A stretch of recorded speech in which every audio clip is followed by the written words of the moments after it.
What's new and exciting, guys? Welcome back to Nick.tv. If you're new around here, welcome to the channel. I know this video is going to be making it to some people that aren't typical viewers of my channel, so if you're new, welcome.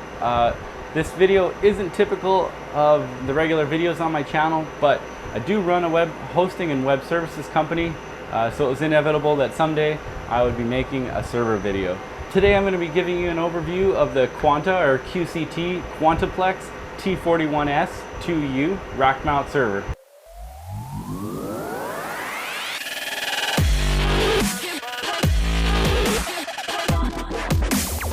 Okay, so this right here, the server on top, is the QuantaPlex T41S-2U. I've already got it installed and running. I did buy this server to replace the server that was failing on me. So this server right here is an ultra dense 4-node 2-unit rack mount server, and in this particular configuration it's got 12 3.5-inch hard drive bays. You can also get it configured with 24 2.5-inch hard drive bays or SSDs. Most of these are filled up with SSDs in my use. This server is a 31-inch long standard rack mount server. So this is a standard rack I've got right here, but it kind of sticks out the back just a little bit. It's a little bit long for this rack, but at least I don't have doors on this particular rack. So each one of these columns of drive bays goes to one of the nodes. So each node only has access to 3 different drives. We've got node 1, node 2, node 3, and node 4. And the position of each nodes is node 1 up top, node 2 on the bottom, on the left, node 3 on top on the right, and node 4 on the bottom on the right. Alright, so as I mentioned, it's a 4-node server. So there's actually 4 servers within a single chassis. They all have a shared infrastructure, including 2 1600 watt 240 volt power supplies, which also are hot swappable. So I can actually disconnect one of these and take it right out. While not recommended in a production environment, you can do it. Just like that.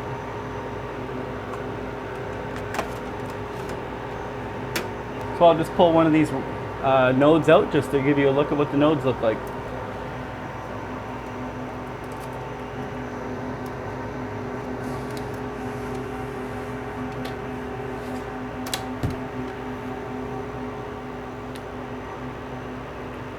And this server contains 4 of these nodes. Alright, so here's the node. Each one of the nodes, the 4 nodes, has dual socket Intel Xeon Scalable E5 2600 series version 3 or version 4 CPUs. This particular model, each of the nodes has dual E5 2650L version 4 CPUs. So these are both 14 core 28 thread processors for a total of 28 cores and 56 threads in a single node. And each node has 16 DIMM slots to handle a maximum capacity of 1024 gigabytes or 1 terabyte of load reduced DDR4. However, if you want performance, you'd rather pick the 512 gigabyte maximum capacity standard DDR4, which are not load reduced. And I'll switch it around here so you can see there's a one full-length PCIe X16 slot, Gen 3. There's also an OCP or Open Compute Project standard PCIe Express X8 slot. So that'll accept Open Compute Project peripherals such as network adapters. And then down here there's also a Quanta mezzanine slot, which is also a PCIe Express X16 slot. Moving on to the I/O on the rear, we've got 2 USB 3.0 slots, a VGA slot. This is your server information card, a serial port. There's an Ethernet port here, but this Ethernet port is for the onboard BMC. That's your IPMI or remote server management port, which you can access without the server having an active network connection in the operating system, and you can do KVM over IP using this port. In my particular case, This did not come with any Ethernet ports, so in a pinch I had to add just some cheap TP-Link gigabit PCI Express, just single gigabit network ports. So that this port right here is a port that I installed. You also have a power button and the identification blinking lights here. So the front of the server, there is a single USB 2.0 port, as well as the power button and identification button. So if say you have a rack full of these servers, and you needed to work on a specific one, what you'd do is you'd press the ID button and then you go to the back of the rack, and then in the back of the rack you'll actually see the blinking light on the back of the node of which the button you pressed. This particular server, you don't need a video card to access it physically. It does have an integrated AST2000 video with 8 megabytes of DDR3 video memory. So you don't need to worry about adding in an expansion card to utilize the VGA port on the rear. So one nice difference between the model of CPUs that I chose and the model of CPU that you can use in it, I chose the 2650L, which are low power models, but they really do not spare on any of the performance. The difference in the power of these is 65 watts each processor versus 105 watts of the non-low power consumption models. So in my particular server, I've outfitted it with only 4 sticks of memory, but these are each 16 gigabyte sticks for a total of 64 gigs per node of RAM.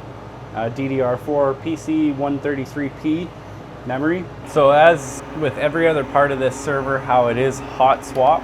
Hot swap drives, hot swap power supplies. These nodes are also hot swapped, so as soon as I install a node, say I'm finished working on it, I can just plug it right in, no need to power down the server.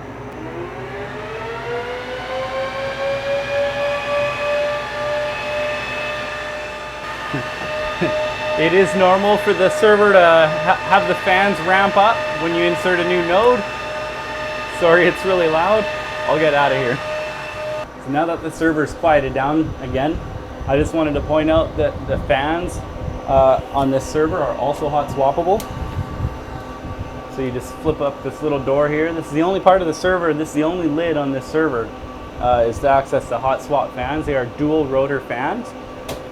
So in the event of a power failure of one of the fans, the other fan will continue to be pushing forward, keeping the flow of the air from the front to the back of the server. Each of these 12 drive bays supports SAS hard drives. I only have SATA hard drives in there right now. They're quite easy to remove the hot swap bays if you're familiar with any rack mount server. It's just like any other rack mount caddy.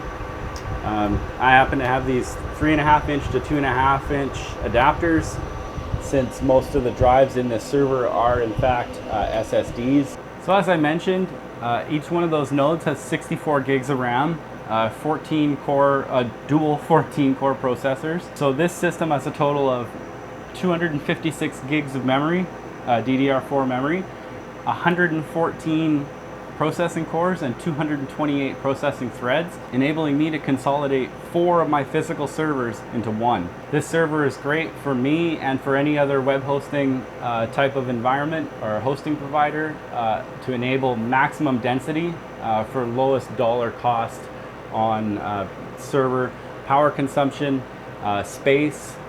I could fill up this rack with 20 of these and have essentially 40 servers instead of just 20. If you're interested in where you can get a server just like this one, actually configured exactly the same way I have this one configured, I purchased this one through Maravi Canada on eBay. I'll leave a link in the description below where you can find this exact model of Quanta server. I do highly recommend this server. This is in fact my second Quanta server. So my first one is still running to this day. It's actually just a couple of servers down from the QuantaPlex. Very reliable servers, 24 hours a day operation. My older Quanta has been running non-stop for just about 7 years now, and I hope this QuantaPlex will serve me for a long time to come. So again, check out Maravi Canada if you want to get one of these servers for yourself. You can get a bare bones server, so that's a server that has no memory, no CPUs, no drives. It just comes with the power supplies and the nodes themselves. You could outfit it with all your own hardware if you already have DDR4 hardware, if you already have the E5 2600 model processors. You could buy one of these for yourself for $1,000 Canadian. That's a steal of a deal. Well, that's going to do it for this video, guys. I just wanted to give you a quick overview of this server. There's not a lot of information out there about this server. If you have any questions about it, if you have any questions about what I'm doing with it and how it's been working out for me, drop a comment in the comment section down below. I'll be happy to answer any questions, and if there's enough interest, I will go through another video about this server using the BMC, using it directly connected to VGA. So far, I'm loving the server. It far outperforms any of my older servers.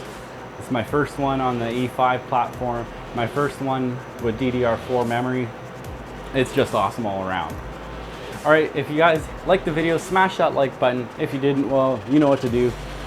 If you liked the video and you want to see more server videos, definitely let me know. Smash that like button, hit subscribe. I will be posting more in the future. But until next time, guys, I hope you're staying safe, hope you're staying healthy. Until next time, have a good one. Okay, bye.